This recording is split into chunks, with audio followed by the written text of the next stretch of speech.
السلام علیکم۔ قرآن پاک میں اللہ تعالیٰ نے قلم کی قسم کھائی ہے، اس کو گواہ کے طور پر پیش کیا ہے،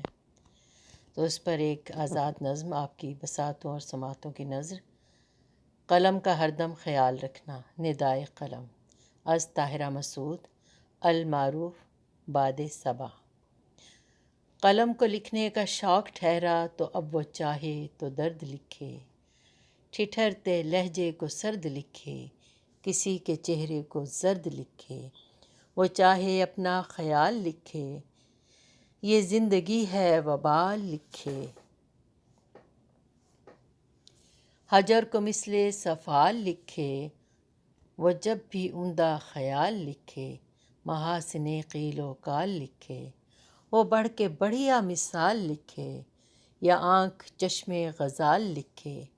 یہ روح کو کر نہال لکھے، تو عہد ماضی و حال لکھے۔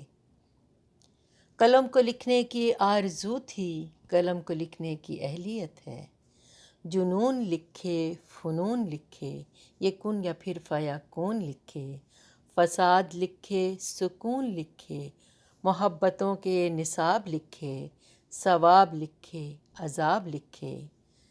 ثواب لکھے، عذاب لکھے، سجے نظر کے خواب لکھے، یا خار کو پھر گلاب لکھے، کمی کو عزت مآب لکھے، چمار بھنگی نواب لکھے، جو جی میں آئے جناب لکھے، وہ ایک عالم کباب لکھے۔ قلم کو لکھنے کا شوق ٹھہرا تو اس کی مرضی وہ لکھتا جائے، سنو قلم کیا کہہ رہا ہے، خدا نے اس کو گواہ کیا ہے، تو اذن لکھنے کا دے دیا ہے، رہین حرمت اسے کیا ہے۔ مقدسوں کی ہے یہ امانت، اثاثہ اس کا ہے بس دیانت، طریق اس کا نہیں خیانت، قلم کو بس تم سنبھال رکھنا،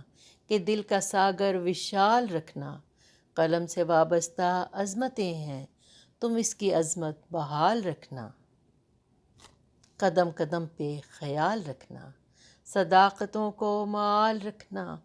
قلم کا ہر دم خیال رکھنا، قلم کا ہر دم خیال رکھنا۔ جزاک اللہ، شکریہ۔